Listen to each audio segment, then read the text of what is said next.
A sky that never moves. Would you survive on Proxima b? What if you stepped out onto an alien planet and the sky refused to move? You look up and the star above you is frozen in place. Half your horizon is locked in a blinding, eternal day. The other half is swallowed by endless night. Would you survive in a world like that? Because if humanity ever dares to leave the solar system for real, Proxima Centauri b is almost certainly our first stop. It orbits the closest star to the sun, just 4.2 light-years away. In the hunt for alien life, there is no nearer, potentially habitable world. But while that sounds like the perfect target, it raises a much deeper question. Is this actually a place we could live, or a beautiful, lethal trap? We like to imagine another Earth as a blue marble with gentle seasons and a rising sun. After all, life arose here, so our instincts tell us that a habitable planet should look familiar. But Proxima Centauri b instantly challenges that picture.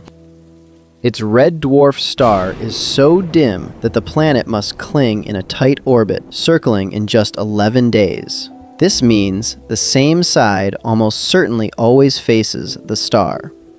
So let's begin with the most unsettling consequence of that: a sky that never changes. On the day side, that red dwarf hangs in one spot, a dull ember compared with our sun, but overwhelmingly bright against a dark crimson sky. On the night side, the star never rises at all. You would stand under a vault of stars, perhaps brighter than we have ever seen them from Earth, and yet your own host star would remain forever hidden below the horizon. Between these extremes lies a thin twilight band, the so-called terminator zone, where the star sits permanently on the edge of the sky. Optimistically speaking, that narrow ring might be the only truly habitable strip of the entire planet. And here is the paradox. Proxima b is the closest potentially Earth-like world we have ever found, sitting roughly in its star's Goldilocks zone. Yet we cannot see a single mountain, cloud, or ocean. To our telescopes, the planet itself is invisible. We only detect its presence through tiny wobbles in the star and faint changes in starlight. It should be noted that almost everything we say about its surface, its atmosphere, even its oceans, is inferred from that delicate stream of data. So it's time to find out the truth about what habitable really means. Because this is not just a story about one planet. It is a test of our assumptions. Have we been too Earth-centric in our search for life? Could a world with eternal day and endless night truly host oceans, breathable air, and maybe even biology under a red dwarf's glare? In the next sections, we will explore what the sky might look like, how the air could feel on your skin, whether seas can survive the star's violent flares, and what kind of life, if any, could call Proxima Centauri b home. Why this one planet could rewrite habitable forever. To understand what life might be like there, we first have to understand why this one planet matters so much. Because Proxima Centauri b is not just any distant world. It orbits the closest star to the sun, only about 4.2 light-years away, sitting right next door on a galactic scale. In the hunt for alien life, that detail is huge. The Milky Way is packed with red dwarfs like Proxima Centauri, hundreds of billions of small, cool stars, far more numerous than sun-like stars. This means that if even a fraction of their planets are habitable, the universe could be overflowing with potentially Earth-like worlds. So let's begin with the basic question. Is Proxima b a rare exception or a typical example of what these systems are really like? On paper, Proxima b looks tantalizing. It orbits at about 0.05 astronomical units, completing a year in just 11 Earth days, right in the temperate Goldilocks zone, where liquid water could exist on the surface. With a minimum mass around 1.3 times that of Earth, it is almost certainly a rocky planet, not a gas dwarf. If you only saw those numbers, you might say, case closed, this is a prime habitable candidate. But while its orbit looks perfect, its star is anything but gentle. Proxima Centauri is a flare star, prone to violent outbursts of ultraviolet and X-ray radiation. Some flares temporarily increase the star's brightness several-fold, blasting any nearby planet. It should be noted that this radiation can strip away an atmosphere, molecule by molecule, especially on a world that sits so close in. Could any ocean or air really survive that kind of punishment? Here is the central puzzle. On the scales that matter most, Proxima b is still invisible to us. We cannot resolve its disk. We have never seen it transit, and we only know a minimum mass and an orbit from the wobble of its star. Everything else comes from models, and those models disagree dramatically. In some, Proxima b is a frozen, airless rock. In others, it is an ocean world wrapped in dense clouds with thick air transporting heat from day to night. So it's time to find out the truth, because the stakes go far beyond one planet. If Proxima b can keep an atmosphere and remain habitable under a hostile red dwarf, then the billions of similar stars in our galaxy might host countless habitable planets. Optimistically speaking, the cosmos would be rich with places where life could emerge. But if Proxima b is stripped bare, then many red dwarf systems might be mostly dead zones. They're Goldilocks zones, only habitable on paper. And yet, there is a twist. The very same tidal locking and extreme radiation that seems so deadly might carve out a narrow twilight ring, a Terminator zone, where conditions are neither scorching day nor frozen night. Could that thin band be the one place on the planet where life stands a chance? Meet our alien neighbor, the Proxima Centauri system. That narrow ring of twilight sounds almost mythical, but where exactly could such a place exist in reality? To answer that, we need to leave abstract red dwarfs behind and meet the one alien neighbor that truly matters to us right now. So let's begin with a name we will keep coming back to, Proxima Centauri. This is not just any red dwarf. It is the closest star to the Sun, only about 4.2 light-years away, and it is part of the famous Alpha Centauri triple star system. While Alpha Centauri A and B shine as a bright sun-like pair, Proxima lurks far out as a distant, faint companion, a small ember orbiting two blazing flames. It should be noted that Proxima is tiny by stellar standards. It has only around 12% of the Sun's mass and is much cooler and dimmer. If the Sun is a powerful spotlight, Proxima is more like a deep red heat lamp. From the surface of Proxima Centauri b, its glow would dominate the sky as a swollen, ruddy disk, far larger than our Sun appears from Earth, bathing the planet in a perpetual crimson light. But while Proxima is physically close to us in the galaxy, its layout in space is surprisingly stretched. Alpha Centauri A and B form a tight binary, while Proxima orbits them at an immense distance, thousands of times farther away than Earth is from the Sun. Around this lonely red dwarf, we have found at least one confirmed planet, Proxima Centauri b. This world hugs its star in a very close orbit, circling once every 11.2 Earth days. That means a year there lasts less than 2 weeks. In the hunt for alien life, an 11-day year around a flaring red dwarf might sound like the worst possible address. Yet Proxima b sits right in the star's temperate, or Goldilocks zone, where starlight could, in principle, allow liquid water to exist. This means it instantly jumped to the top of our target list the moment it was discovered in 2016. A rocky, roughly Earth-mass planet in the habitable zone around the nearest star, astronomers could hardly design a more tempting laboratory.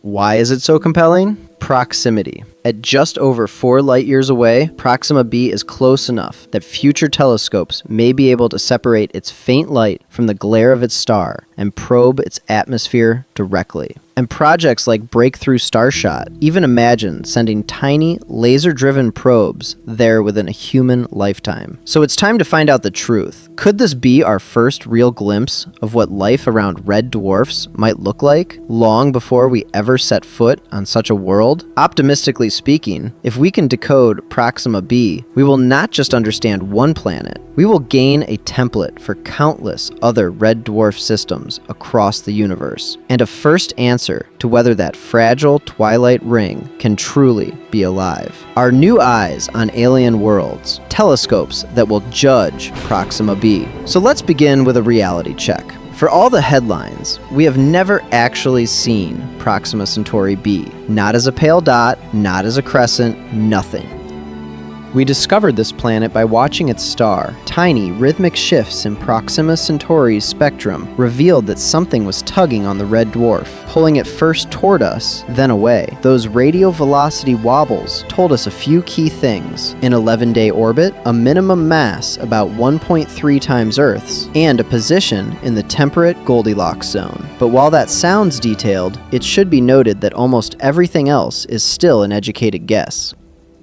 Is it a blue world with clouds, or a scorched, airless rock? Right now, our evidence is indirect, like hearing footsteps in the next room, but never seeing who's there. That is about to change. A new generation of instruments is lining up like cosmic judges, ready to pass verdict on this nearby world. On the Very Large Telescope in Chile, the espresso spectrograph is already remeasuring Proxima's subtle wobbles with far greater precision. In the hunt for alien life, this means we can refine the planet's mass, test for additional unseen worlds in the system, and even watch how Proxima's violent flares inject noise into the signal. Every flare, every shift in starlight becomes part of the case file on whether an atmosphere could survive here. Then there is the James Webb Space Telescope. Webb cannot yet take a clean picture of Proxima b, but it can watch the star itself with exquisite sensitivity. By measuring the red dwarf's infrared output and flare behavior, JWST can set indirect limits on how much high-energy radiation the planet's atmosphere must endure. If Proxima is even more active than we thought, the odds of a thick, Earth-like atmosphere shrink. If it is quieter, the door to a habitable twilight ring opens a little wider. Pattern interrupt. Imagine a future image of Proxima b where we actually see its day side glowing. That is where the extremely large telescopes come in. The ELT in Chile, the 30-meter telescope, and the giant Magellan telescope are designed to do something astonishing: separate the planet's faint light from the blinding glare of its star. Using adaptive mirrors and ultra-stable spectrographs, they will tease out spectral fingerprints, tiny absorption lines in the reflected starlight that betray molecules in the atmosphere: water vapor, carbon dioxide, maybe even oxygen or methane. So it's time to find out the truth. Will these judges reveal a moist, cloud-laced world with flowing air and perhaps oceans, or confirm a bare, irradiated rock stripped by its own star? Optimistically speaking, the first hints may arrive within the next couple of decades. And when they do, specific chemical signatures in that thin beam of light will speak volumes. In the next section, we will explore what those signals, oxygen, methane, water vapor, and more, would actually mean for the possibility of life on Proxima Centauri b. Paradise or red hellscape? The two faces of Proxima b. Those chemical fingerprints lead us straight into the central mystery of Proxima Centauri b. Is this world our nearest cosmic refuge, or our nearest cosmic warning sign? In the hunt for alien life, Proxima b splits into two extreme futures. In one, it is a Mercury-like corpse, a bare, airless rock, its surface baked and shredded by its red dwarf star. Stand there, and there is no blue sky at all. Just a black vault with a swollen red orb hanging motionless, pouring out hard ultraviolet and X-rays. No air to breathe, no water to drink.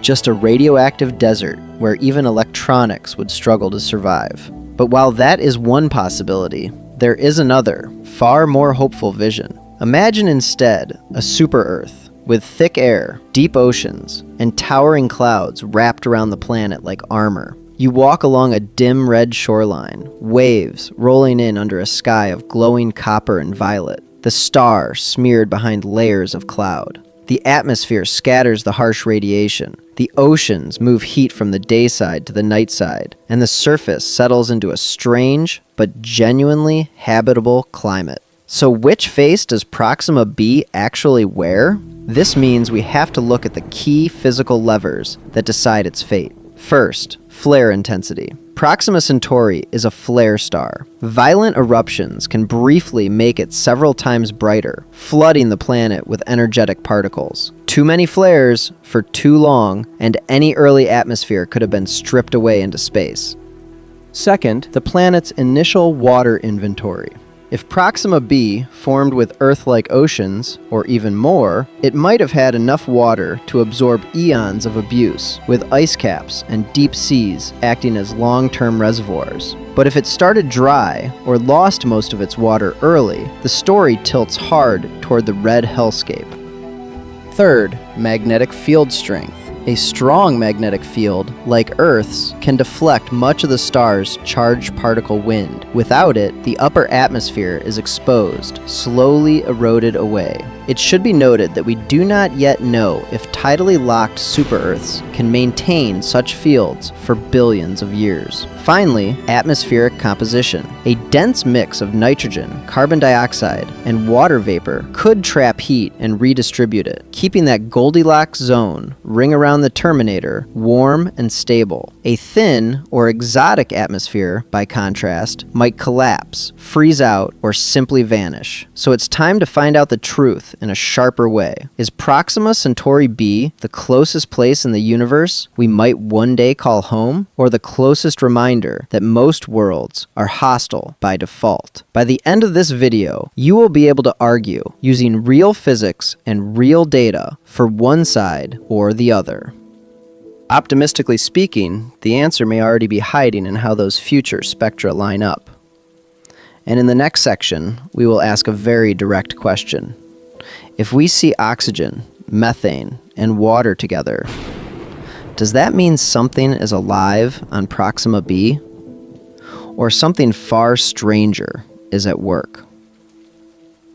Who's talking to you, and where this journey is going? So let's begin to slow down for a moment and talk about how we are actually going to answer that question.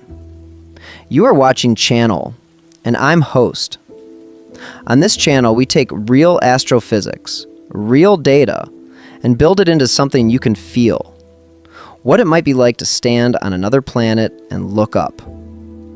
In the hunt for alien life, we try to move past headlines and ask, what would it actually mean for us as future visitors? This means today's journey through the Proxima Centauri system is going to be very deliberate. First, we start with the star itself. Proxima Centauri is a small red dwarf, just over 4.2 light-years away, our closest stellar neighbor in the entire universe. Before we can judge whether Proxima b is habitable, we need to understand the furnace it orbits, the flares, the radiation, the calm periods in between. How violent is this star really? And what does that do to a fragile atmosphere? Next, we move to the orbit and physics of Proxima b, an 11.2-day year, a distance of only about 0.0485 astronomical units, probably tidally locked, with one face locked in eternal day and the other in endless night. But while those numbers sound abstract, we will keep translating them into experience. How fast would the sky seem to move? How heavy would your body feel on a 1.3 Earth mass world? Could you ever see a sunrise? From there, we will paint the climate and landscapes. We will ask whether a narrow Goldilocks zone ring along the Terminator could host oceans, clouds, and maybe even storms rolling permanently around the planet. Is the day side a glowing desert? Is the night side a continent of ice? It should be noted that every climate scenario we explore will be tied back to real atmospheric models and radiation data. Only then do we confront the core, potential life, and future missions. If there is an atmosphere, what biosignatures could accumulate there? Could telescopes after JWST actually see oxygen, methane, and water together? And how would we tell biology from geology? So it's time to find out the truth about what instruments like the Extremely Large Telescope or future star shades might reveal. All the way through, we will pause and compare Proxima b to familiar benchmarks: Earth's blue oceans, Mercury's scorched surface, TRAPPIST-1e's more balanced orbit around a quieter red dwarf. These comparisons will keep our intuition grounded so the alien never drifts too far from the known. And here is your role. As we move section by section, I want you to mentally roleplay as a future colonist. Where would you build your first habitat? On the dim Terminator coast? Or deep under rock on the day side? What would a walk outside feel like, step by step? By the end, optimistically speaking, you will not just know whether Proxima b might host life, you will know whether you would dare to live there. In the next part, we start at the only logical place, with the star that rules everything, Proxima b can be. The rules of alien weather, how stars sculpt worlds. Before we drop you onto Proxima b's surface, we need to step back and ask a deceptively simple question. What actually decides whether an alien world can host life? Most people imagine oceans, clouds, maybe forests. But the real rules are written much higher up, by the star, and much deeper down, by the planet itself. In the hunt for alien life, there are two big categories of rules. First, the star-driven rules. How much radiation it pours out, what color that light is, how often it flares, and how violent its magnetic tantrums become. Second, the planet-driven rules. Its mass and gravity, the thickness and chemistry of its atmosphere, how fast it spins, and how it moves in its orbit. Put together, these form the operating manual for a climate. Change one line, and the entire world can flip from habitable to hostile. We often start with a very tempting shortcut, the habitable zone, the so-called Goldilocks zone.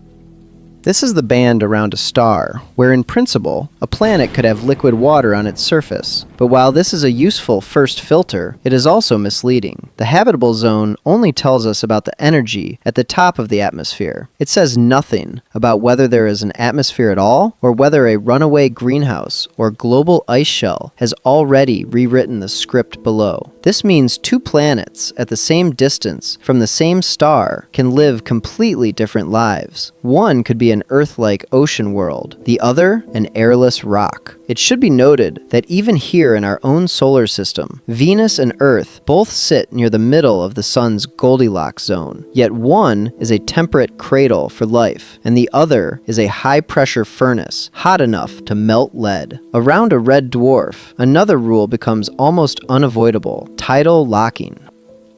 Planets that orbit very close in feel such strong gravitational tugs that over time, one hemisphere ends up permanently facing the star. One side bakes in eternal day, the other freezes in endless night. Weather no longer swirls around a spinning globe like Earth. Instead, it becomes a planet-sized tug of war, trying to move heat from day to night without tearing the atmosphere apart. How well that works can decide whether a narrow twilight ring is habitable or whether the world collapses into extremes. And red dwarfs themselves change the game further. They are cooler and dimmer, so they shine mostly in infrared, not in the bright, visible light our eyes evolved for. Their habitable zones are pulled in close, where planets are more vulnerable to intense magnetic activity. Proxima Centauri, for example, can unleash flares that flood nearby planets with X-rays and ultraviolet bursts that erode atmospheres, molecule by molecule. So it's time to find out the truth about Proxima b. Before we picture beaches under a dim red sky or glaciers stretching across a frozen hemisphere, we have to understand the star that dominates its universe. In the next section, we will meet Proxima Centauri itself and see how this small, restless star sets the terms for everything that Proxima b can ever be. Living under a red dwarf, Proxima Centauri's personality. So let's begin with the star that rules Proxima b's sky.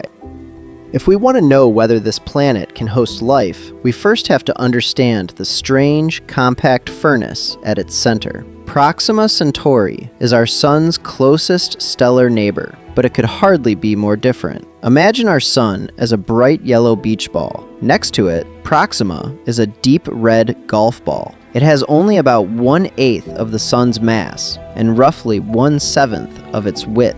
This means its total luminosity is less than 1% of the Sun's. From a distance, it is a faint ember, not a blazing bonfire. Yet in the hunt for alien life, stars like this might actually dominate the story. Red dwarf stars are the most common type of star in the Milky Way. Most of the stars near the Sun are red dwarfs, quietly burning hydrogen at a slow, careful pace. While our Sun will live for about 10 billion years, a star like Proxima can shine for trillions. It should be noted that this gives their planets an absurd amount of time for chemistry, climates, and maybe biology to evolve. But while that sounds ideal, there is a catch. Red dwarfs are cool and dim, so their Goldilocks zone is pulled in very close. Proxima b orbits at just 0.0485 astronomical units, about 20 times closer than Earth is to the Sun. That is deep in the star's gravitational and magnetic influence. And Proxima Centauri is not a calm star. It is a flare star. What does that actually mean for a nearby planet? Every so often, Proxima's surface erupts. Magnetic fields snap and reconnect, launching huge flares that can make the star briefly brighten by a factor of several. During these events, intense ultraviolet and X-ray radiation surge outward. For a world at Proxima b's orbit, there is no safe distance. The planet is right next to the fireworks.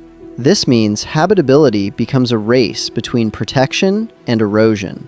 High-energy radiation can strip away an atmosphere over time, molecule by molecule. It can tear apart water vapor, drive powerful particle winds, and bathe the surface in doses of radiation far beyond what Earth normally receives.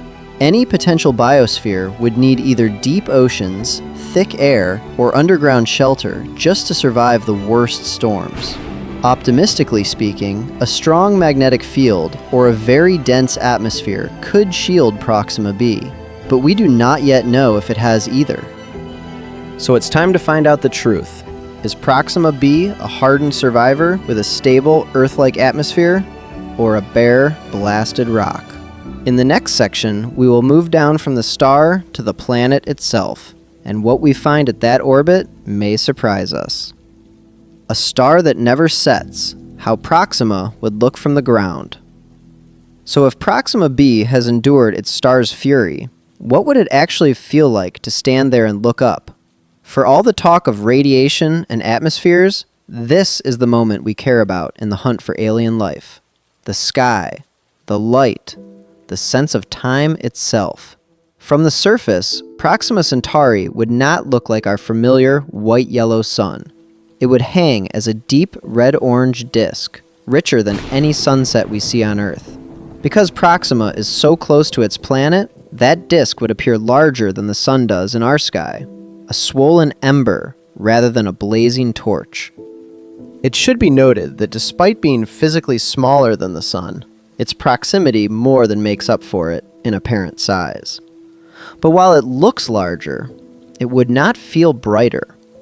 The light bathing the landscape would be dim, as if you were standing outside on a heavily overcast day on Earth, just before the streetlights turn on. Colors would be muted and shifted toward red. Blues and greens would look strangely drained. This means your eyes would adapt to a world where daytime is never truly dazzling. Yet the infrared warmth from the star still seeps into rocks, oceans, and atmosphere.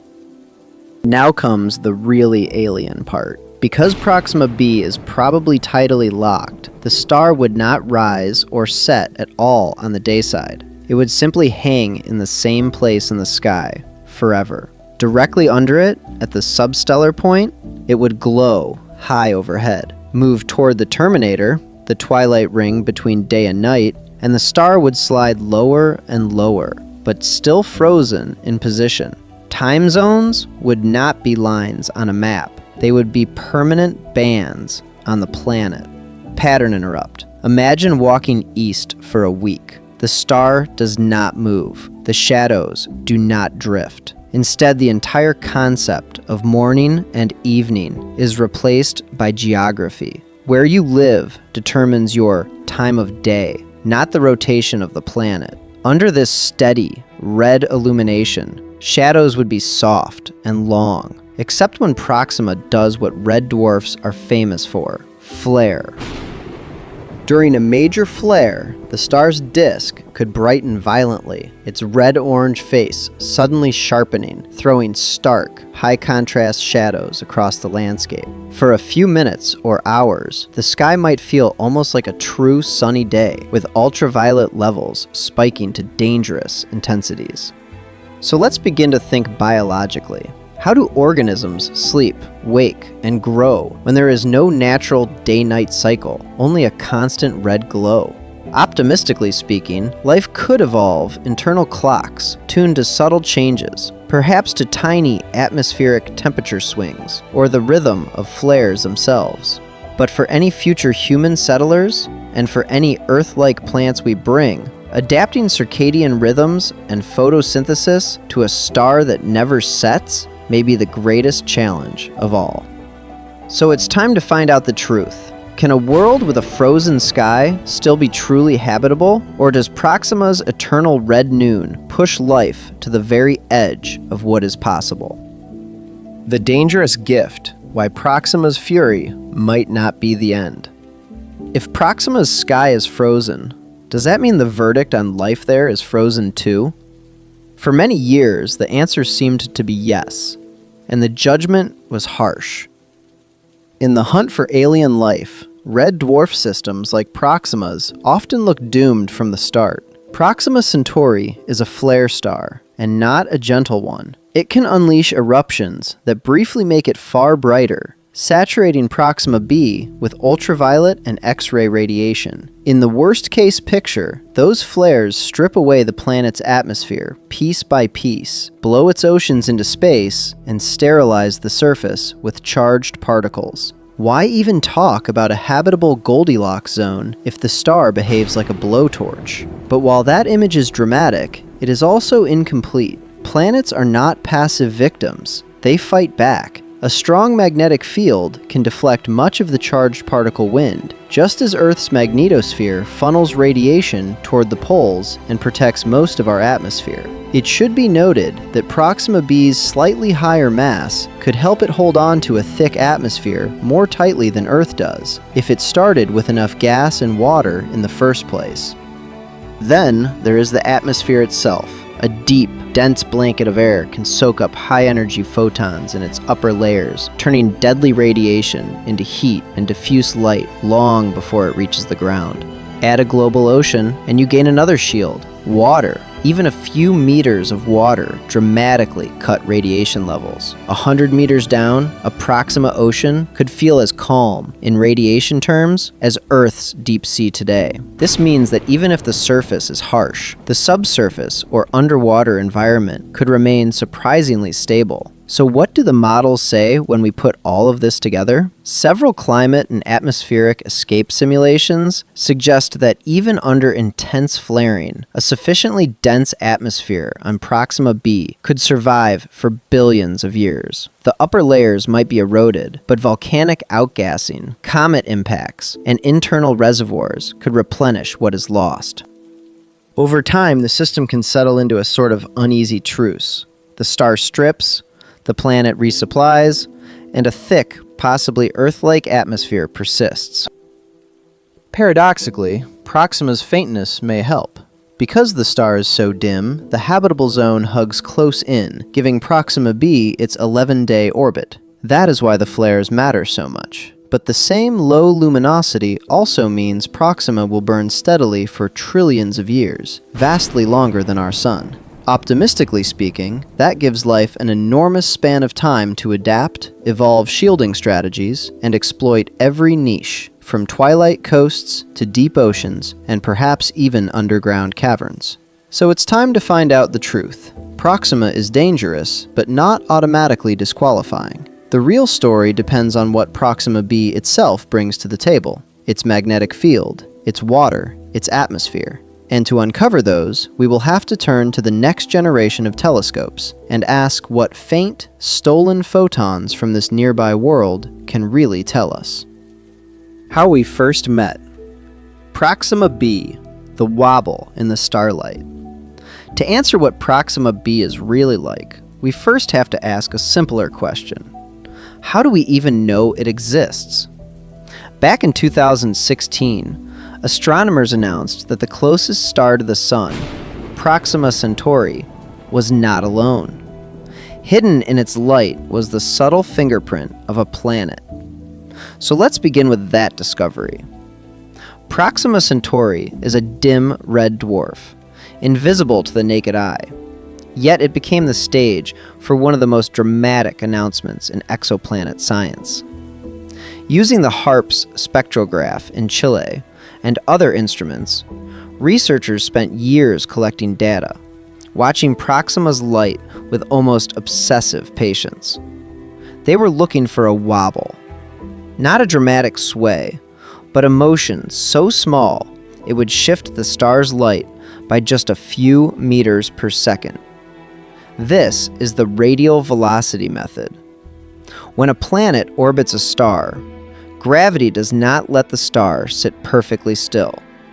Both the star and the planet orbit a shared center of mass. From our point of view, this makes the star move slightly toward us, then away from us, over and over.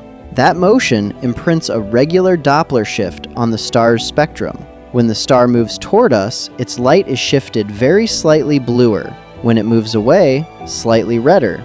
Measuring that shift is like hearing the changing pitch of an ambulance siren, but done with photons instead of sound. In the hunt for alien life, this wobble is incredibly powerful. For Proxima b, the pattern that emerged was clear and repeating. Every 11.2 Earth days, the star's velocity rhythmically changed. This means something with significant mass was tugging on it. From the amplitude of that wobble, astronomers inferred a minimum mass of about 1.3 times that of Earth, strongly suggesting a rocky, Earth-like planet rather than a gas giant.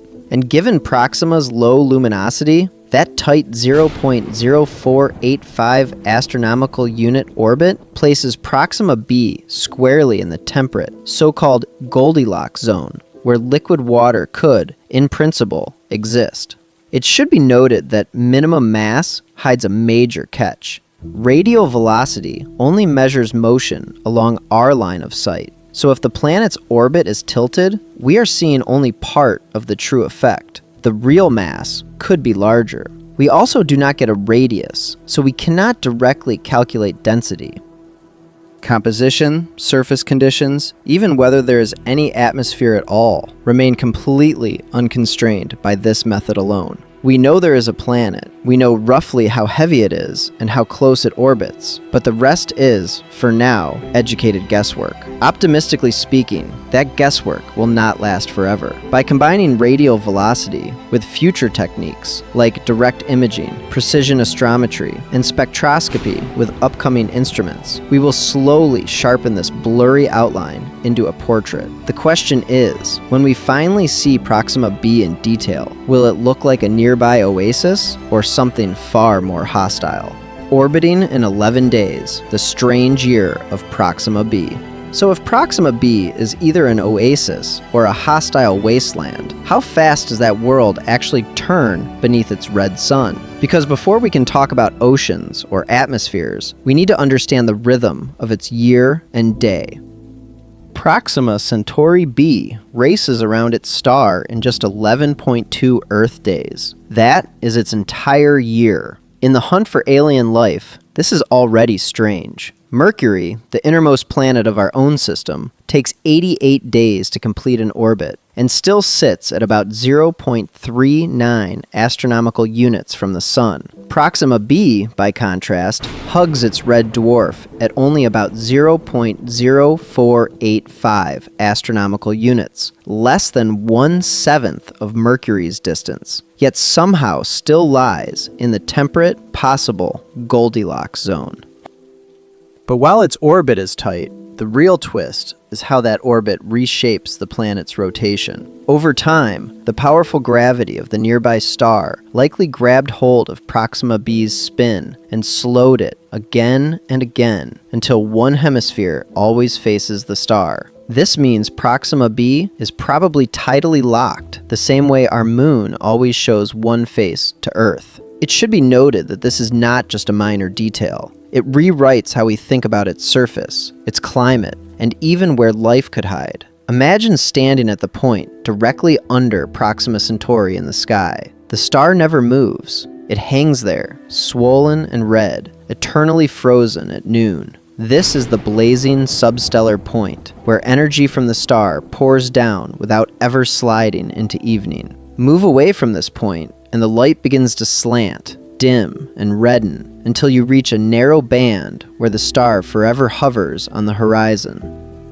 Here we find one of the strangest places in the universe, a ring of eternal sunset, the so-called terminator. On one side, perpetual day. On the other, unending night. In this twilight belt, temperatures might balance between scorching and freezing. Winds could roar around the planet, dragging heat from the day side and whispering it into the darkness. Could clouds form here? Could rain fall? Could seas pool in the half-light? So it's time to find out the truth. Beyond that ring, the night side stretches away in perpetual darkness, an endless frozen hemisphere where the star never rises. Any atmosphere would try to dump its heat here. Any ocean might lock up as ice. Optimistically speaking, strong circulation could keep at least part of this region above absolute deep freeze. Because Proxima b orbits so close and is likely tidally locked, its axial tilt is expected to be small. With little tilt, there are almost no true seasons. No long summers or winters, only the unchanging contrast between day and night. Climate on this world is not written by the calendar of the year, but by geography relative to the star. So the key question becomes unavoidable. On a planet split between fire and ice, where, if anywhere, could liquid water, and perhaps life itself, actually endure? So, habitable or not, reframing the central question. So on a world divided between fire and ice, what does habitable actually mean? Up to this point, we have assembled a very strange picture. Proxima Centauri is a small, cool, red dwarf star just over 4 light-years away, but it is anything but gentle.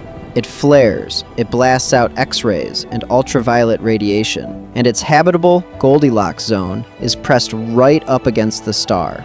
Proxima Centauri b races around it in only about 11 days, in an orbit so close that by almost every model, the planet is tidally locked. This means one hemisphere is locked into endless daylight, the other trapped in eternal night. The planet's minimum mass is just a bit higher than Earth's, making it very likely rocky, an Earth-like world in broad strokes. It sits in the temperate zone where, in principle, liquid water could exist. On paper, that sounds promising. In the hunt for alien life, this is exactly the kind of target we get excited about. But while the orbit and mass whisper familiar, the star screams hostile. Proxima's violent flares could strip away an atmosphere over billions of years, or at least batter it relentlessly. Intense radiation might sterilize the surface. So it should be noted that simply ticking the "in the habitable zone" box does not guarantee a pleasant blue marble with mild oceans and white clouds. It might not even guarantee an atmosphere at all. So let's begin to reframe the central question. When we ask whether Proxima b is habitable, are we secretly imagining a second Earth with continents, weather, and a global biosphere? Or should we be asking something narrower? Can any region of this planet maintain liquid water and stable conditions for long periods? Could habitability here be a local property, not a global one? Optimistically speaking, climate models suggest that if Proxima b retained a reasonably thick atmosphere, or a deep ocean, heat could be transported from the blazing dayside into the darkness. Instead of a world that is half desert and half frozen wasteland, we might get a band of twilight, the Terminator zone, where temperatures hover near the melting point of water. Not a whole Earth paradise, but a ring-shaped oasis wrapped around a hostile globe. In that scenario, habitable becomes almost a technical term. It does not mean comfortable. It means marginal, precarious, and exquisitely sensitive to details: atmospheric pressure, greenhouse gases, cloud cover, even the planet's magnetic field. Change any of these, and the oasis could vanish. So it's time to find out the truth. To move beyond labels, we need to simulate Proxima b as a real world. Its atmosphere, if it has one, its winds, its oceans or ice sheets, and the landscapes they would carve. In the next sections, we will push this planet through a series of climate experiments and see which versions of Proxima Centauri b survive the harsh light of its star. How sure are we really? The limits of our alien weather forecast.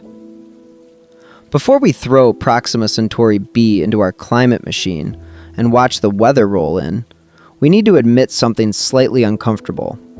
How much of what you're about to see is actually real?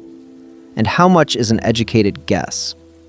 In the hunt for alien life, this is where things get tricky. For Proxima b, almost everything we care about at the surface is invisible to us right now. We cannot see its clouds, or its continents, or even confirm that it has oceans at all. What we have are numbers: its orbit around a red dwarf, the tug it exerts on its star, the radiation environment. From those, we build models. The landscapes and skies we're about to explore are not photographs. They are physics-based stories. It should be noted that even the planet's basic body plan is uncertain. We only know a minimum mass, about 1.3 times that of Earth, and we have never measured its radius directly. This means we do not yet know its true density. Is it a compact, iron-rich super-Earth with crushing gravity, or a slightly puffier world with deep oceans? Both options fit the current data.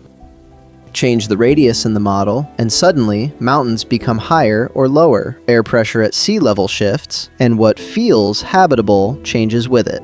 Then there is the question of water. Did Proxima b start with more water than Earth, less, or almost none at all? Under one assumption, you get a global ocean tens of kilometers deep with no land in sight. Under another, you get a dry, cracked surface, where any remaining ice is locked forever on the night side. The same star, the same orbit, but wildly different worlds. The atmosphere is an even bigger unknown. We do not yet know if Proxima b kept a thick, protective blanket of gas, or if early flares from its red dwarf star stripped it nearly bare. A dense CO2 atmosphere could move heat efficiently from the dayside to the nightside, creating a broad Goldilocks zone around the Terminator. A thin, Mars-like atmosphere could leave most of the planet frozen or broiled. And if there is no substantial atmosphere at all, then our gentle, alien sunsets vanish, replaced by a stark, airless sky. Layered on top of that is the magnetic field question. With a strong magnetic shield, Proxima b might fend off some of the worst stellar particles, helping an atmosphere and maybe even life persist. Without it, the upper atmosphere could be steadily eroded, especially under intense X-ray and ultraviolet radiation. Optimistically speaking, both outcomes are still on the table. This means that, depending on which knobs we turn, mass, water, air, magnetism, the same planet can appear as a frozen super-Earth, a steamy ocean world, or a bare, irradiated rock. Our simulations are not wild guesses, but they are branching paths. So let's begin with the right expectation. We are not here to declare with absolute certainty what Proxima Centauri b is. We are here to explore what it could be under different, physically plausible conditions, using the best climate models and stellar data available today. Future telescopes may measure its atmosphere directly and prove some of these scenarios wrong overnight. But until that day, we can still ask, if one particular version of Proxima b is real, what would it actually feel like to stand there? In the next section, we will commit to our first set of assumptions and watch an entire alien climate come to life. Zooming out, the big picture habitability of Proxima b. So before we dive into that first-person view on the surface, we should pause and zoom out. What does the whole Proxima Centauri system actually tell us about Proxima b's chances for life?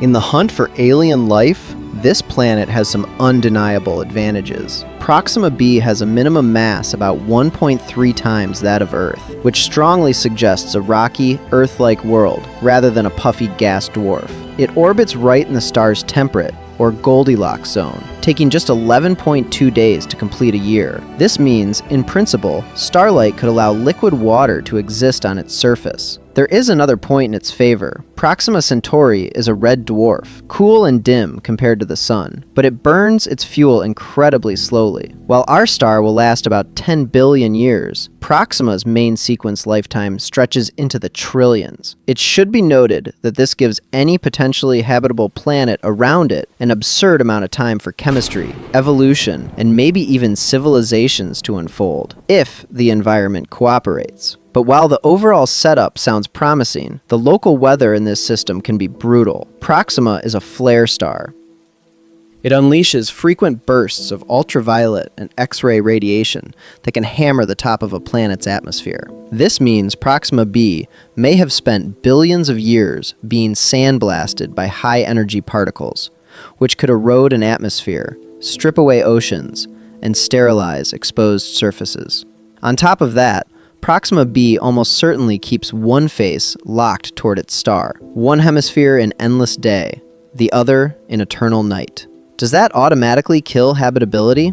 Not necessarily. With a thick enough atmosphere, or deep oceans, heat can be redistributed, smoothing out extremes and creating surprisingly stable climates. Optimistically speaking, climate models show that Proxima b could maintain temperate conditions over large regions, as long as it held on to enough air and water. Here is where a particularly intriguing scenario appears: Terminator habitability. Imagine a narrow ring encircling the planet, right between the blazing day side and the frozen night side. In this twilight band, the star would hover forever on the horizon, and temperatures could hover around the melting point of ice. Could this thin ring host rivers, clouds, maybe even an ecosystem stretched endlessly around the planet? Pattern interrupt. Now picture its orbit. Proxima b circles only about 0.0485 astronomical units from its star. The entire orbit would fit comfortably inside Mercury's path around the Sun. That compact, close-in configuration reminds us just how alien this next-door system really is. So it's time to find out the truth. Taken together, Proxima b is neither obviously habitable nor obviously dead. It occupies a gray zone, balanced between promise and peril, that makes it scientifically irresistible. In the next section, we will stop hovering above the system and commit to one specific, physically plausible world, then trace how that choice shapes every cloud, coastline, and horizon you would see. Scenario 1. The bare, airless rock next door. So let's begin with the worst case. Imagine we commit to the bleakest, physically plausible Proxima b. Not a blue world with clouds and oceans, but a bare, airless rock. How do we get there from that tempting position in the Goldilocks zone? In the hunt for alien life, this is the nightmare ending of an otherwise promising story. The culprit is the star itself. Proxima Centauri is a red dwarf flare star, And while it is cool and dim, it can unleash powerful bursts of X-rays and ultraviolet radiation. Each major flare is like a hammer blow to any fragile atmosphere. Over hundreds of millions of years, intense stellar winds can grab the upper layers of gas and quite literally blow them off into space. This means that unless Proxima b has a strong magnetic field, the planet is almost defenseless. It should be noted that Earth's magnetic field acts like a shield, guiding most charged particles away. But while Earth is protected, a tidally locked planet hugging a small star may not be so lucky. If Proxima b's core cooled quickly or never generated a robust dynamo, its magnetic field could be weak or absent. In that case, every flare strips a little more air until the last wisps of atmosphere vanish and the surface is left exposed. So what would it feel like to stand there? First, there is no sky as we know it. With no air to scatter light, the heavens stay pitch black, even on the day side. Proxima Centauri hangs as a dull, swollen ember, casting harsh, unfiltered red light that throws razor-sharp shadows. There is no breeze, no sound, just silence and the crunch of dusty regolith under your boots. Very much like walking on the moon, but under a frozen, red eye. Temperatures would swing violently. On the day side, rock bakes under relentless radiation, reaching hundreds of degrees. Step over the Terminator into permanent night, and the ground can plunge to temperatures cold enough to trap any stray water or carbon dioxide as ice in deep craters. Think of a hybrid between Mercury and our moon, cratered, ancient, gray. Perhaps in the darkest polar or nightside cold traps, thin veneers of volatile ices pile up, but there are no lakes, no rivers, no stable liquid water anywhere on the surface. For life, this is devastating. Without an atmosphere, there is no breathable air, no pressure to keep water liquid, and no protection from radiation. High-energy particles and UV light slam directly into the ground. Any microbe clinging to the surface would be sterilized almost instantly. Even buried life would struggle without a cycling climate above. So it's time to find out the truth. Is this how Proxima b actually turned out? A silent, irradiated rock next door? Or, under different starting conditions, could the same planet have held on to its air and transformed into something radically more hopeful, perhaps even truly habitable? Scenario 2. The ocean world under red skies. So what if Proxima b escaped that fate? What if, in the hunt for alien life, the closest planet beyond our solar system is not a scorched rock, but a dim blue marble under a red sky? Optimistically speaking, some models suggest exactly that. If Proxima b formed with a large inventory of water ice, perhaps farther out in its system, and later migrated inward, it could have ended up as an ocean world. Not a world with scattered seas like Earth, but a true water planet. Tens, maybe hundreds of kilometers of global ocean, with little or no exposed land anywhere on the surface. No continents, no mountains, just water and sky. But while tidal locking still keeps one hemisphere facing the star forever, a thick atmosphere changes everything. Imagine a dense blanket of air, perhaps several times Earth's surface pressure, rich in greenhouse gases and water vapor. Powerful winds would sweep heat away from the blazing dayside, driving it across the Terminator into the deep freeze of the night side. This means the brutal temperature contrast we imagined before could be smoothed into something far more gentle and, crucially, far more habitable. Now picture yourself on the edge of that endless ocean. The sun in the sky is Proxima Centauri itself, a deep crimson disk that never moves, hanging low over the horizon if you stand near the Terminator. The light is dim, maybe like an overcast evening on Earth, but rich in red and infrared. Thick clouds glow softly, lit from below by the warm dayside, and from above by the red dwarf.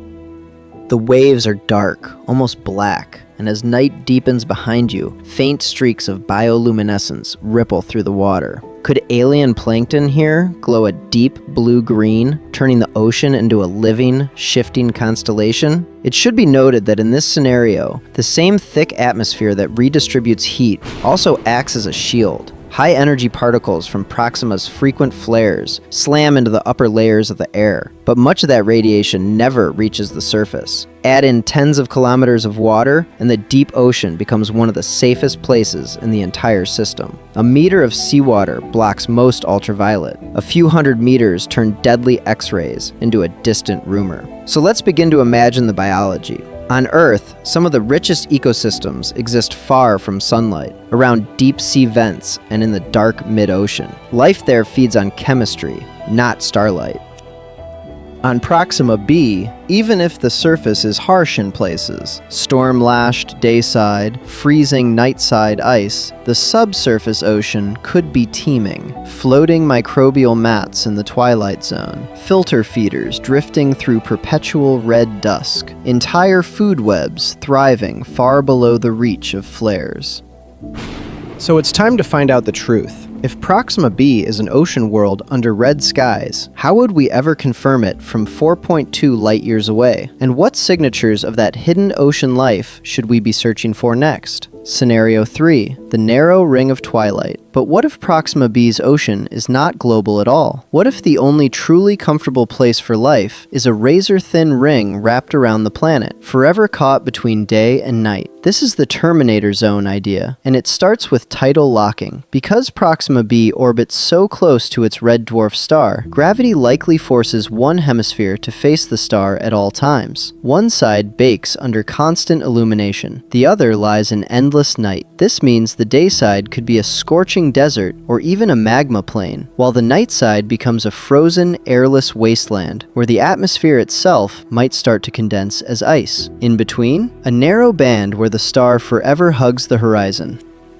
Imagine standing there. The sky never turns fully dark, but it never becomes true day either. Instead, you live under an eternal sunset, or sunrise, with Proxima Centauri glowing like a deep red coal on the edge of the world. Shadows stretch for kilometers, sliding around you as winds roar from the hot hemisphere toward the cold. It should be noted that on a planet like this, direction is not just north, south, east, and west. There is toward the star and away from the star, and your entire climate depends on which way you walk. Climate models suggest that if Proxima b holds on to a reasonably thick atmosphere, perhaps 1 to a few times Earth's surface pressure, that twilight ring could be surprisingly stable. Air currents would carry heat from the day side, cooling it, while the night side receives just enough warmth to prevent total atmospheric collapse. In the hunt for alien life, that balance is everything. Under those conditions, the Terminator could host liquid water, patchy seas, and bands of clouds that endlessly march around the planet. You might even see localized rainstorms sweeping along the ring, a perpetual weather front chasing the line between fire and ice. So, let's begin imagining human settlement there. We would not build a single capital city. We would stretch habitats along the global twilight belt like beads on a necklace. Agriculture might sit slightly closer to the star, where it is warmer and brighter. Storage facilities, computing centers, and radiation shelters might sit slightly farther into the dark. Want a cooler climate? You literally walk downhill into night. Need more energy from the star? You shift a few kilometers toward the light. Pattern interrupt. What happens if the star sneezes? Proxima is a flare star, and even small, long-term changes in its output or gradual loss of atmospheric gases to space could shift that delicate balance. The habitable ring might widen, shrink, or fracture into isolated oases. Optimistically speaking, life could adapt by migrating along the belt, but a serious change could erase entire ecosystems in a few thousand years. So it's time to find out the truth. Is Proxima b a world of narrow twilight? And if so, how would we ever detect such a fragile, ring-shaped habitat from light years away? What the air might taste like, possible atmospheres on Proxima b. If that fragile twilight ring exists, what would it actually feel like to stand there and breathe? Because before we talk about oceans, forests, or alien cities, we have to ask a more basic question. What is the air of Proxima b made of? And is there even air at all? In the hunt for alien life, atmospheres are the make or break factor. Total pressure, the mix of gases, and any protective layers decide whether a planet is a frozen rock, a runaway hothouse, or something in between. This means we care about greenhouse gases like carbon dioxide and water vapor, maybe even hydrogen, but also about shields, ozone, hazes, or thick clouds that can blunt the red dwarf's flares and high-energy radiation. So let's begin with the bleakest version. Imagine Proxima b with a thin, Mars-like atmosphere. The pressure at your feet is less than 1% of Earth's. You step into the twilight and your saliva would boil unless you wear a pressure suit. The air is cold, dry, and whisper thin, mostly CO2 with traces of dust. Under a deep red sky, weak winds can still drive vast dust storms, because low pressure does not mean low speed. But while the storms rage, there is almost no protection from ultraviolet and X-rays. The star flares, the ground glows faintly with radiation, and any surface life must hide underground or beneath rock and ice. Now swing to the opposite extreme. A thick, Venus-like shroud.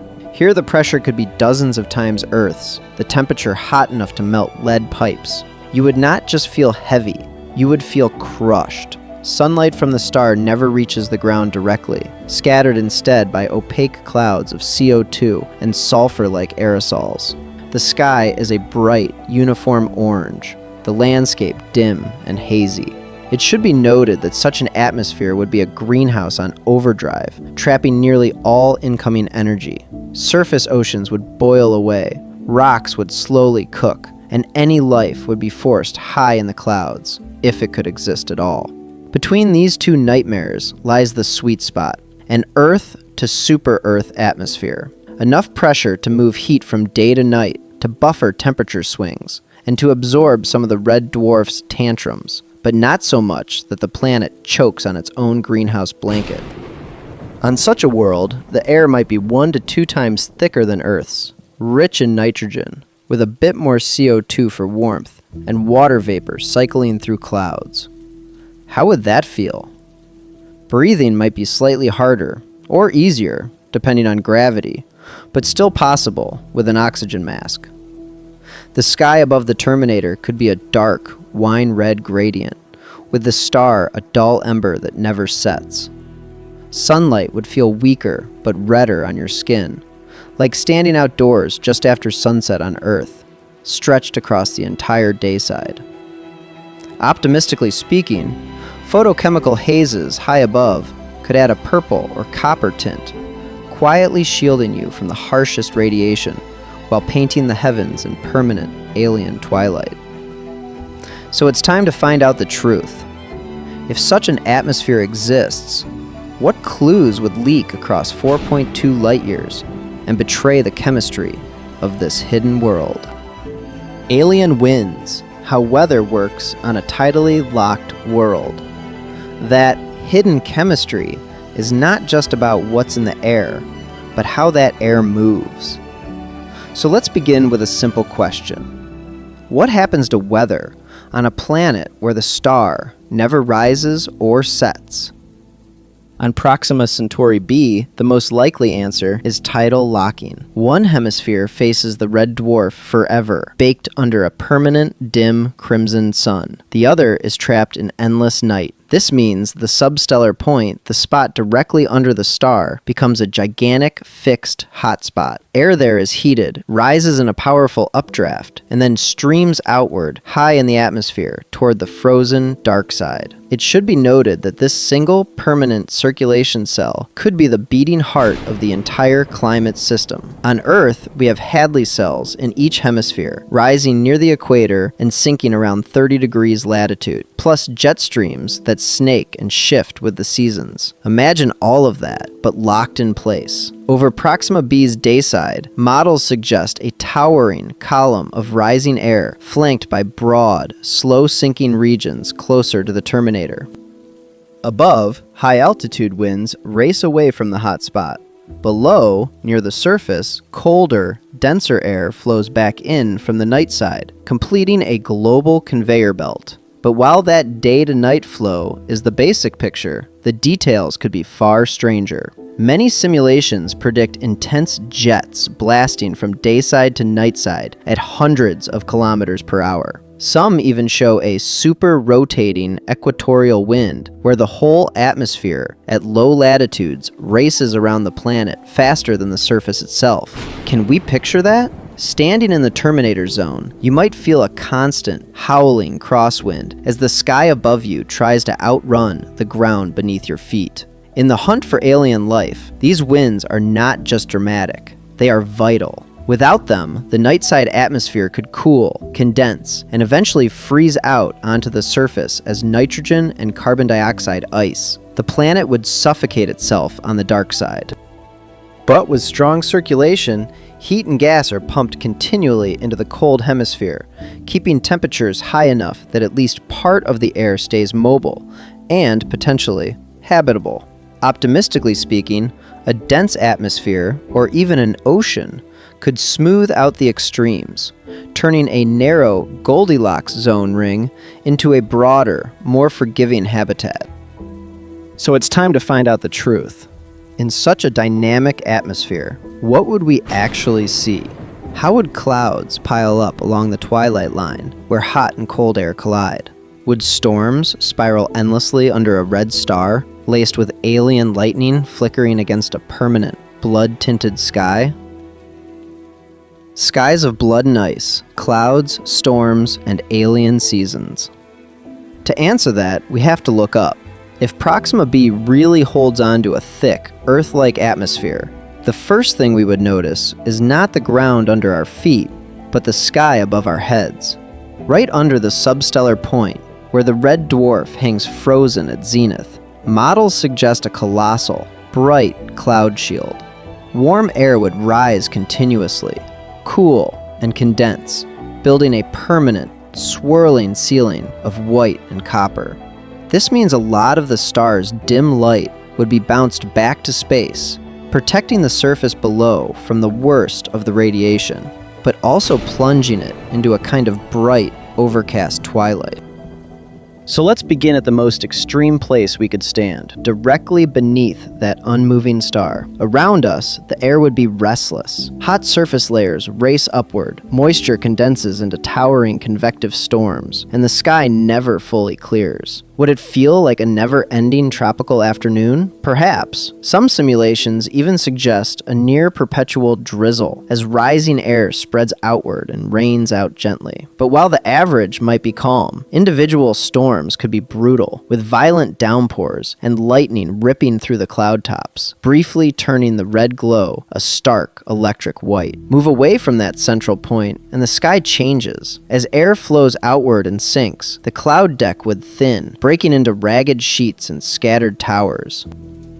Near the Terminator, where the Goldilocks zone of temperature might be most habitable, we could look back toward the substellar region and see a bright, boiling shield on the horizon, while above us the clouds open into bands and streaks. It should be noted that here, permanent red twilight would rule the landscape, with the star low and dim, never rising, never setting. What about seasons? On a tidally locked planet with a nearly circular orbit, traditional seasons, driven by tilt and distance, barely exist. But Proxima Centauri itself is not constant. In the hunt for alien life, this is where the star becomes the weather. Long-term activity cycles could create flare seasons, months or years when high-energy radiation flares more frequently, altering chemistry in the upper atmosphere, brightening auroras, and perhaps even changing cloud heights as heating patterns shift. Now step into the night side. Here, under a black sky, the air would be frigid. Any water vapor transported from the day side could freeze out as an almost imperceptibly slow snowfall, or even as tiny pellets of condensed gases like CO2, drifting down through thin, high-altitude clouds.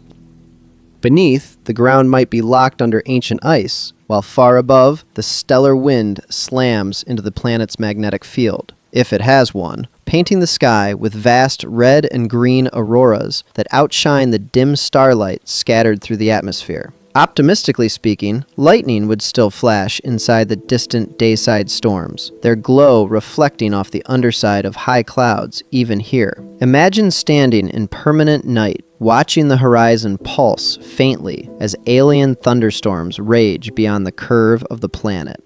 So it's time to find out the truth. If we ever set foot on Proxima b, would these blood-tinted skies and slow, frozen storms help life or quietly erase it? To answer that, we have to go from weather to chemistry. Would we need sunscreen or a bunker? Radiation on Proxima b. Weather is one thing, radiation is another. If we walked out under that dim red sun, would we just need a stronger sunscreen or a bunker carved into the rock?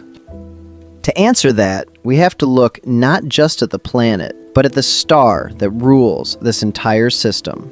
Proxima Centauri is a red dwarf flare star, and that word flare is doing a lot of work. It blasts out intense ultraviolet and X-ray bursts, sometimes brightening dramatically in minutes. Because Proxima b orbits so close in, deep inside the Goldilocks zone, at around 0.05 astronomical units, those flares and the charged particles riding with them hit the planet far harder than anything Earth ever sees. On top of that, there are high-energy cosmic rays from the wider universe constantly raining down.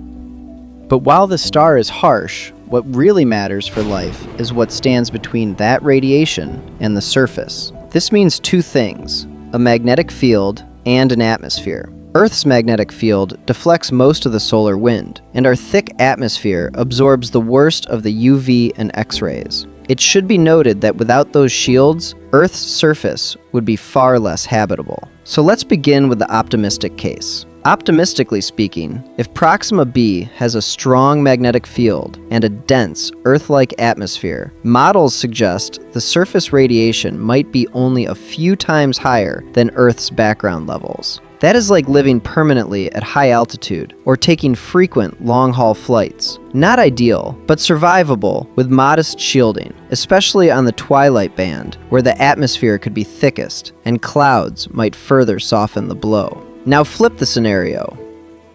If the planet lost most of its atmosphere to billions of years of flares, or if its core cooled and the magnetic field died, then Proxima b starts to look more like an extreme version of Mars. Surface doses could reach or exceed levels we associate with nuclear accident zones like Chernobyl, especially during big stellar storms. In that case, standing on the surface unprotected during a flare would not just be unhealthy, it would be lethal. In the hunt for alien life, that pushes habitability underground or underwater. Human explorers might build habitats buried beneath meters of rock or ice, or live in deep oceans where water blocks radiation far better than air. Native organisms, if they exist, could evolve powerful DNA repair systems, thick protective pigments, or even spend most of their time dormant, only waking between flares. So it's time to find out the truth. If Proxima b is alive, what kind of biology could not just endure a red dwarf's wrath, but actually thrive in it?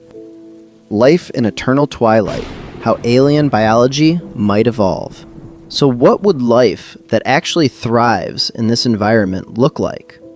Not just surviving between flares, but building whole ecosystems in a world of permanent dawn.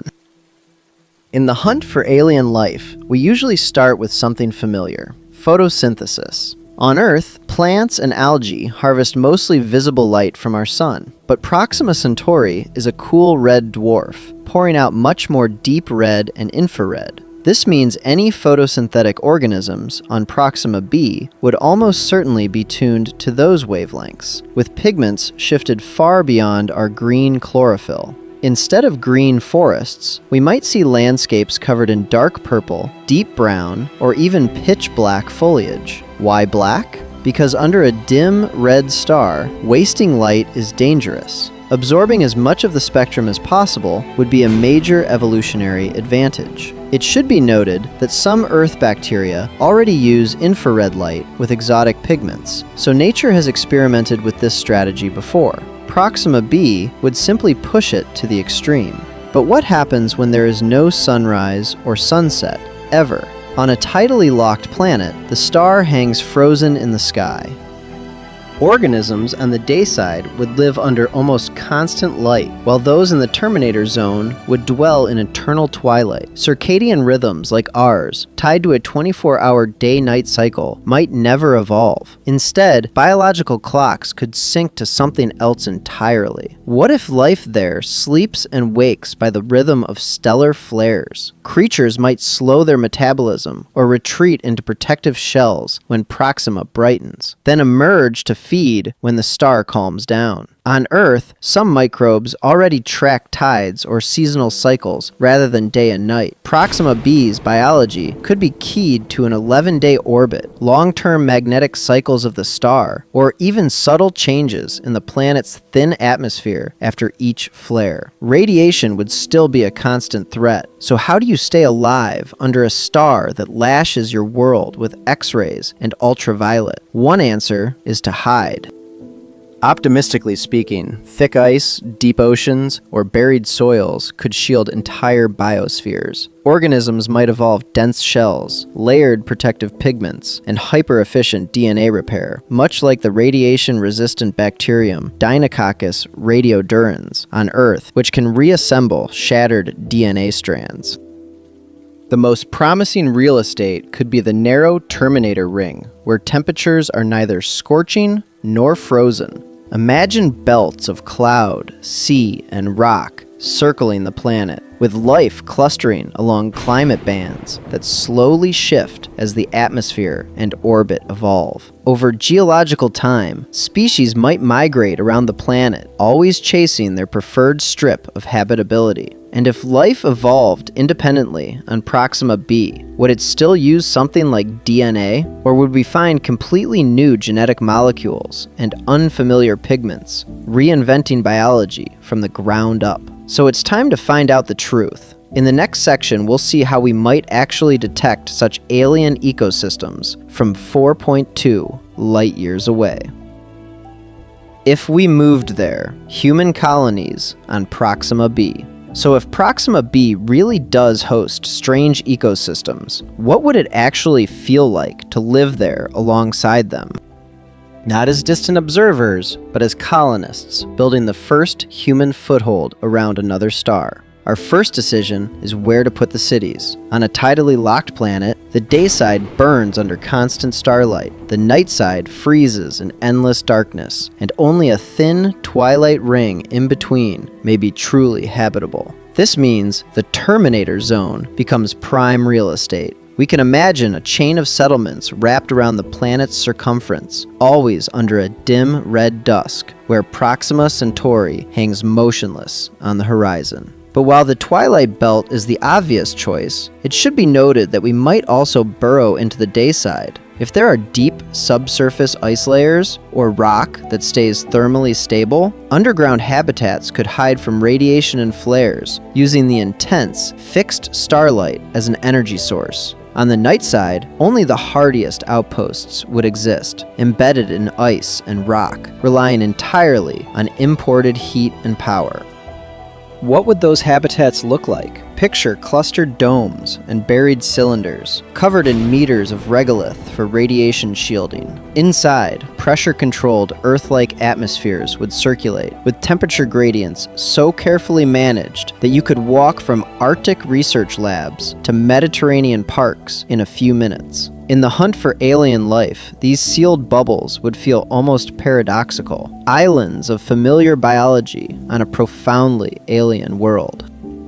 Food and air would come from enclosed farms, not open fields. Rows of hydroponic crops under bright white LEDs would replace sunsets and seasons. Geothermal wells might tap the planet's interior, while vast solar arrays on the bright side harvest Proxima's red light and beam power back to the twilight cities. But what about the sky never changing? Constant day or constant night can destabilize human biology. So let's begin with the obvious fix: artificial day-night cycles. Colonies would dim their lights on a 24 or 25-hour rhythm. Shutters would close to mimic evenings, and public spaces might project moving skies with virtual clouds and even a simulated moon. Optimistically speaking, children born there might find Earth's spinning heavens disorienting by comparison. Still, the psychological strain would be real. Festivals might mark the rare flares of the red dwarf, turning dangerous radiation storms into cultural events observed safely from behind shielding.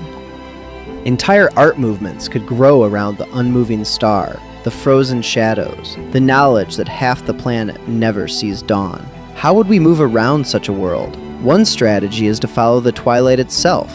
High-speed rail or crawler caravans could trace the terminator, keeping outposts in the same temperature band. Alternatively, we might commit to a few heavily engineered megacities, each wrapped in giant climate shells that ignore the outside entirely.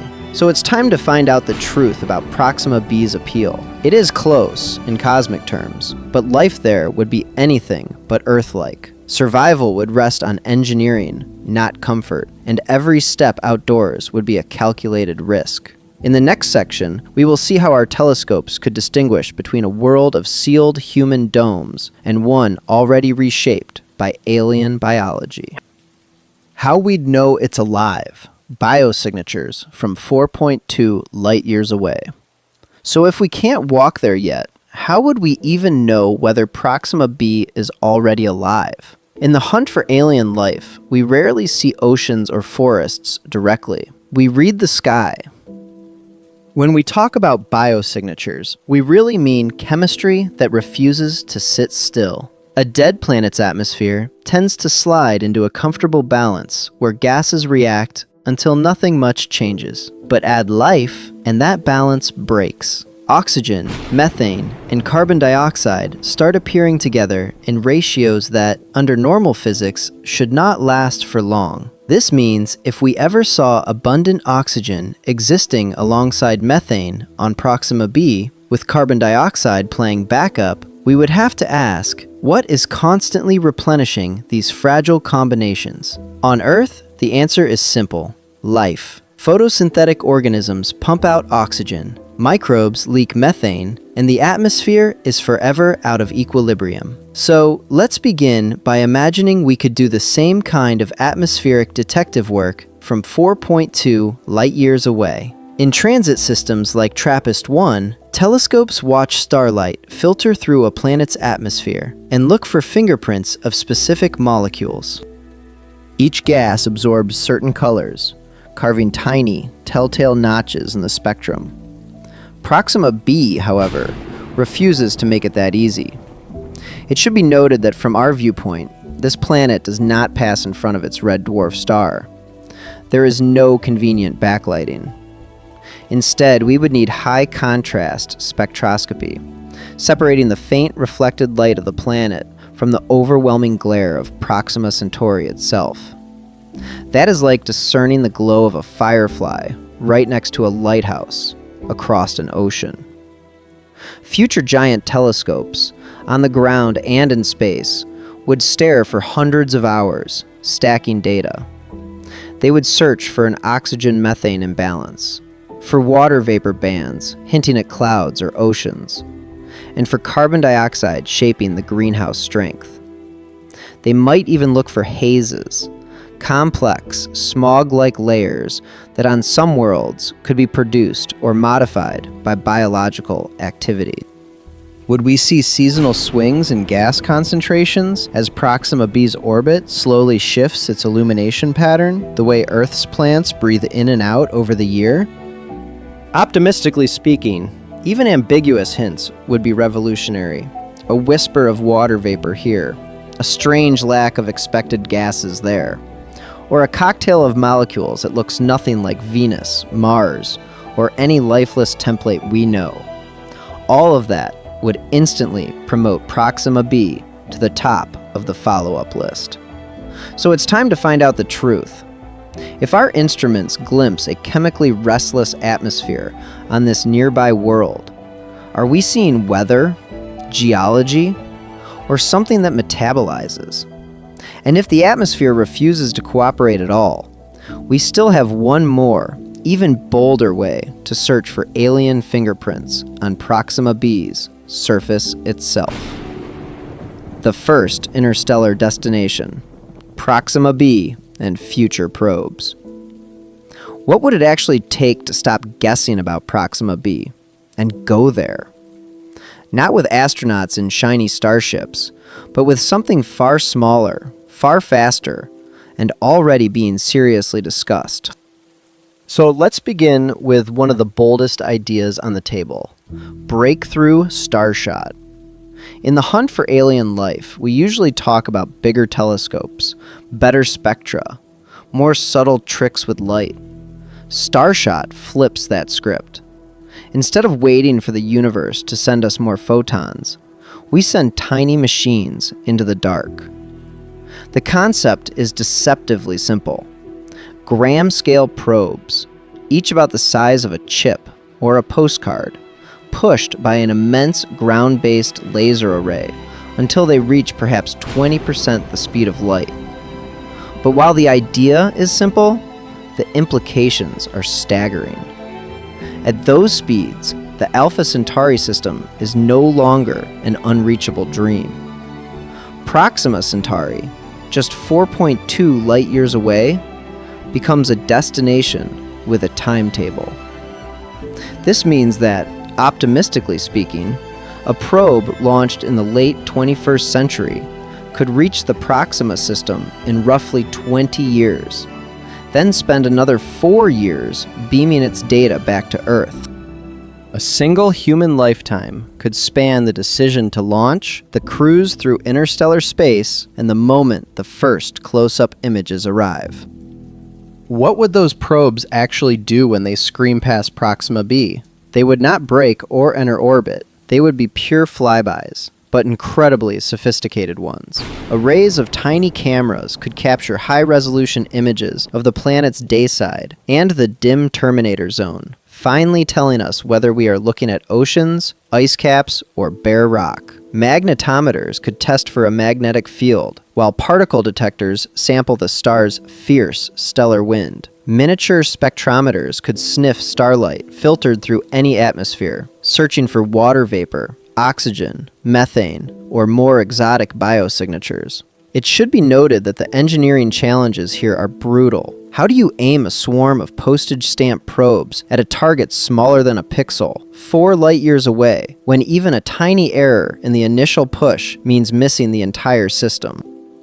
How do you harden delicate electronics against decades of cosmic rays and collisions with interstellar dust grains that at 20% light speed hit like tiny bullets? And on Earth, how do we even construct a laser infrastructure powerful enough to accelerate these craft without melting them in the process? Yet if we solve those problems, the emotional payoff would be enormous. Imagine the moment when the first real image of Proxima B's surface appears on screen. Not an artist's impression, not a blurred spectrum, a world. Clouds curling over a twilight band, or cratered highlands under a red dwarf sky.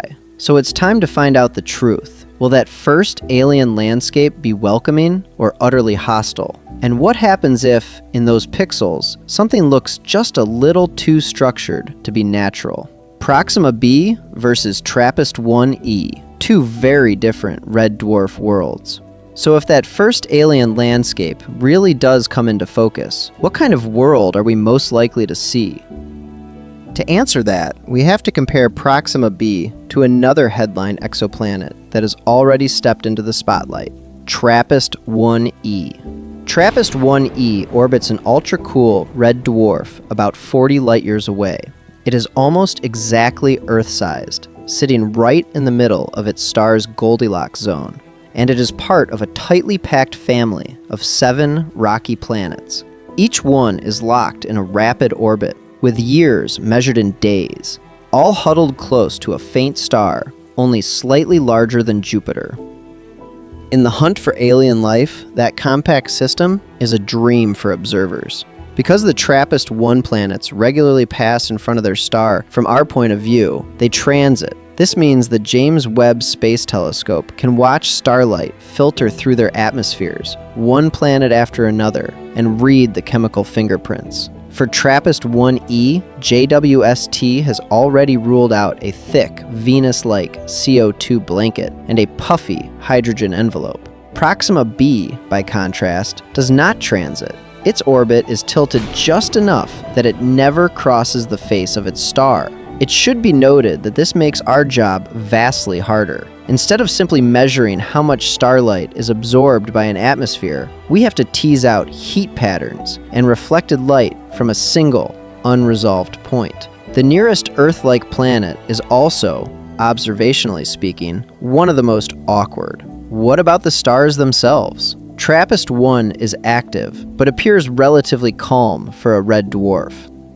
It flares, yet long-term monitoring suggests it may be less extreme than Proxima Centauri, which is a true flare star. Proxima can unleash eruptions that briefly multiply its brightness and flood Proxima b with intense X-rays and ultraviolet radiation. For any atmosphere, that is a constant survival test. So which planet has the better shot at staying habitable? TRAPPIST-1e may benefit from a somewhat gentler stellar environment, increasing the odds that a dense atmosphere could endure for billions of years. Proxima b faces a harsher sky, but it might compensate with a stronger magnetic field, a thicker atmosphere, or deep oceans that shield potential life below the surface. Optimistically speaking, both worlds still have plausible paths to habitability. There is another crucial difference. TRAPPIST-1 gives us a whole laboratory of 7 planets to compare. Inner, scorched worlds, possible steam planets, and colder outer siblings. Proxima b stands alone. No other known planets share its system, so we cannot easily bracket its properties by looking next door. All of our attention, all of our models, focus on this single nearby target. So it's time to find out the truth. Proxima b is not the best case, and not the worst case. It is simply the closest. Every photon of data we gather about it carries disproportionate weight, because this is almost certainly where humanity will look first if we ever leave the solar system. And if Proxima b turns out to be stripped and lifeless, what does that imply for all the other red dwarf worlds waiting out there? Our next step is to ask a more personal question. If we could somehow stand on Proxima b under that violent red dwarf sky, what would we actually see and feel on the surface?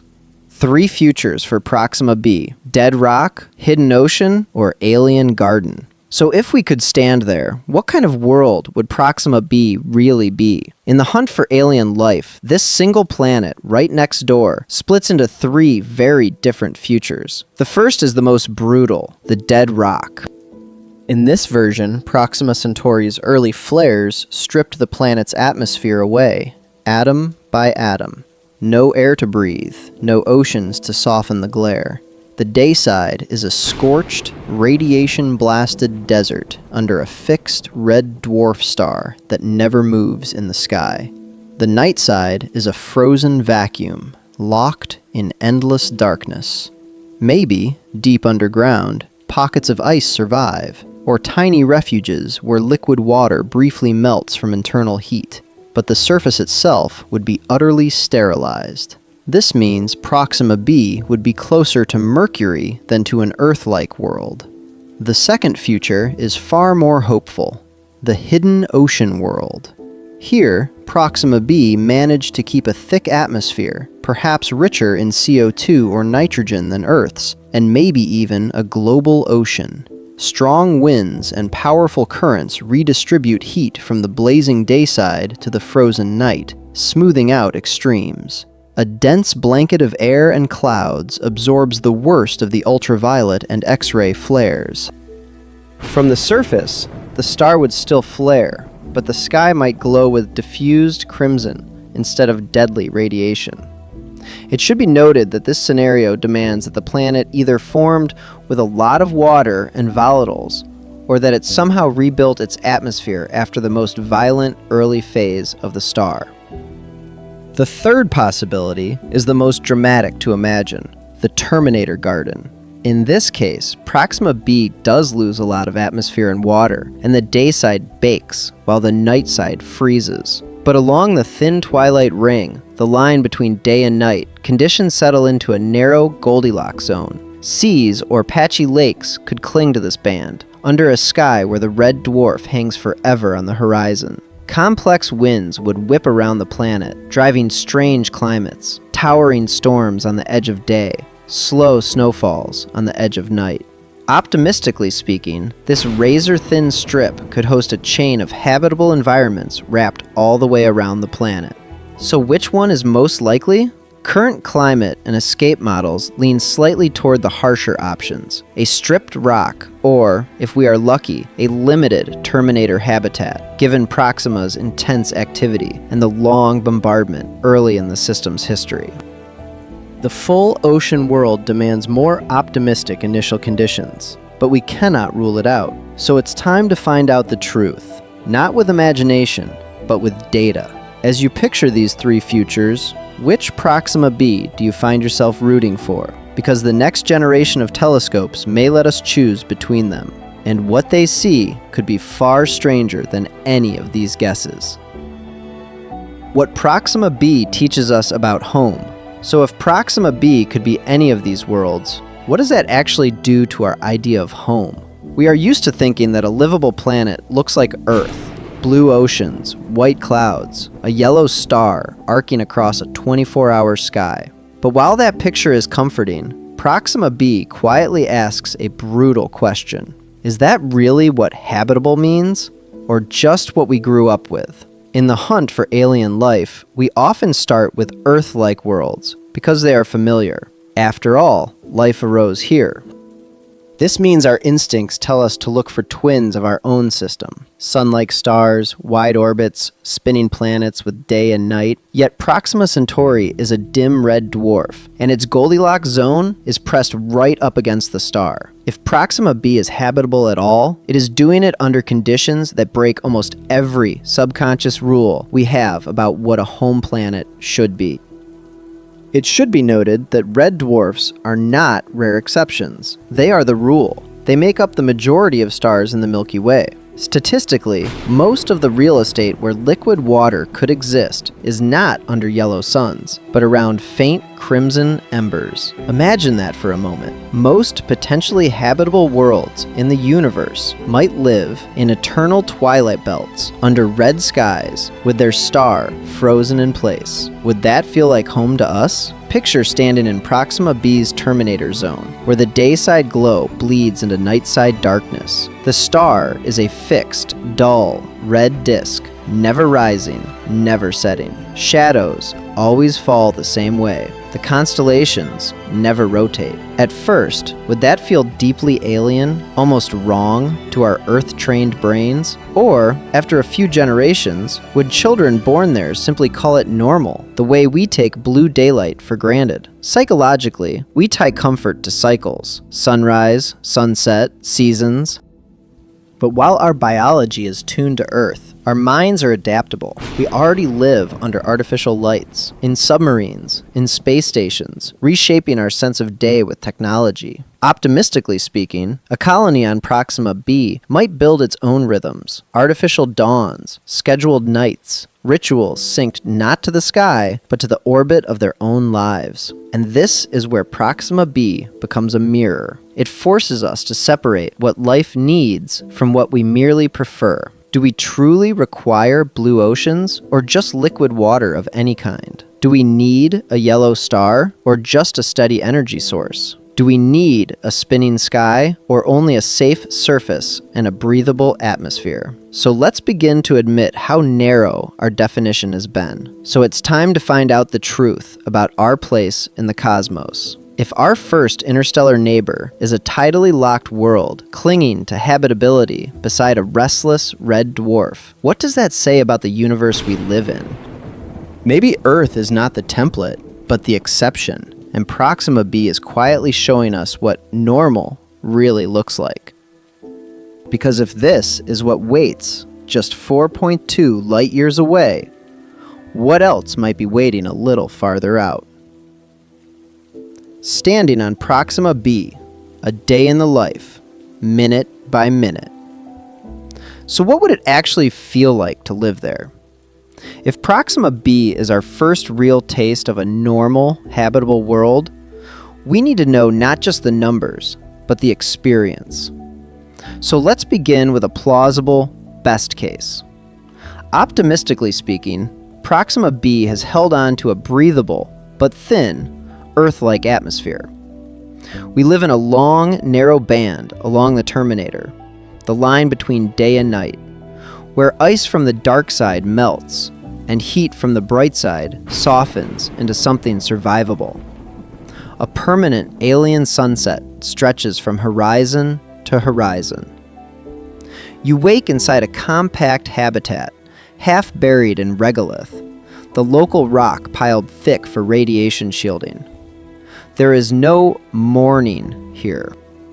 The clock on the wall tells you it is 700 base time, but outside the sky has looked the same for as long as this outpost has existed. On a tidally locked planet, one side always faces the star. This means there is no sunrise, no sunset, only geography deciding whether you live in day, night, or the thin Goldilocks zone in between.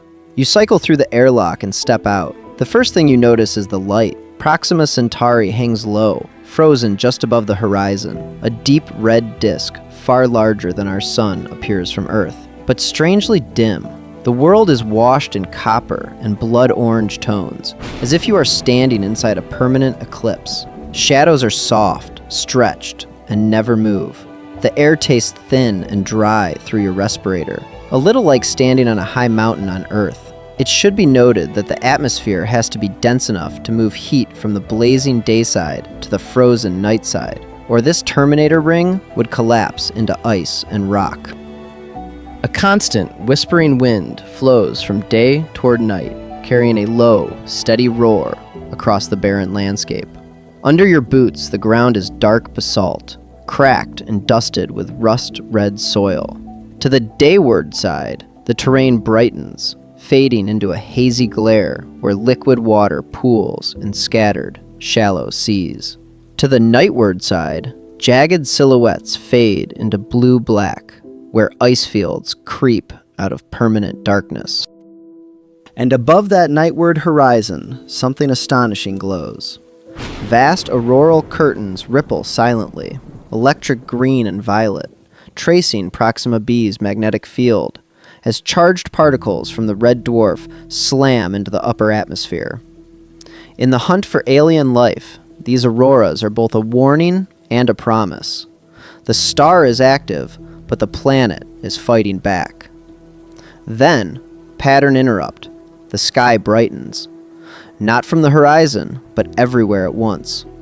Proxima flares, its disk intensifying by a factor of several. The red light turns harsh, almost white at the center, casting sharper shadows. Radiation meters on your suit chirp faster. This is the restless nature of a red dwarf star laid bare. Yet the thick upper atmosphere and magnetic field absorb the worst of the outburst, turning deadly X-rays into extra glow in those distant auroras. Hours pass, but the temperature barely shifts. Because the star's angle never changes, climate here is driven more by winds and circulation than by time of day. This means noon and midnight feel eerily similar, distinguished only by the schedule inside your habitat. At the end of your shift, you walk a little farther from the base and look up. The sky, though red-washed, is dark enough to reveal a stunning star field. One point of light is different. The sun, our sun, is there, slightly brighter than most, but still just another star lost in the crowd. So it's time to find out the truth. Standing on Proxima b, with our entire solar system reduced to a pale spark, we finally feel the scale of the universe. Home is not the center. It is a distant memory, 4 light years away, and this strange, unmoving sunset is the new normal. From here to there, what we'll learn in our lifetimes. From that unmoving sunset, let's zoom back out to something we can move: time. Because while Proxima b feels impossibly distant standing there in our imagination, the truth is that the story of this planet is going to change within our lifetimes. So let's begin with what is already in motion. Right now, improved radio velocity campaigns are staring at Proxima Centauri, measuring the tiny wobble of the star as the planet orbits every 11 days. Each new year of observations shaves down the error bars. This means Proxima B's minimum mass will become a much tighter number, telling us whether we're dealing with a truly Earth-like rocky world or a heavier super-Earth with a thicker mantle and different geology. But while mass is crucial, it should be noted that the star itself is the main wildcard. Proxima is a flare star, and teams are monitoring its outbursts in exquisite detail, from radio to X-rays. By tracking how often it flares, how powerful those flares are, and how they evolve, astronomers are building refined models of the radiation environment around the planet. Do flares strip the atmosphere, or merely stir chemistry that might even help life? In the hunt for alien life, that distinction is enormous. At the same time, a new generation of ground-based telescopes is rising. The extremely large telescope in Chile, the giant Magellan telescope, and others will target the Proxima system specifically. With their huge mirrors and advanced instruments, they should be able to tease out the faint thermal glow of Proxima b itself. If they can separate the planet's light from the stars, we can begin to constrain its temperature and maybe even see hints of an atmosphere through how that heat is redistributed between day and night. Optimistically speaking, those first crude atmospheric hints are not centuries away. They are on the scale of years to a couple of decades. Interstellar probes that actually go there? Those are farther out, likely late in this century at best. But the first real clues about clouds, surface temperatures, and whether this Goldilocks zone world is scorched or temperate could arrive while many of us are still around to watch the data come in. This means Proxima b is not just a distant curiosity. It is becoming a long-term anchor for exoplanet science. Every new dataset, every flare cataloged, every radial velocity point, every pixel of thermal emission will either sharpen or overturn the picture we just painted of standing on that twilight shore.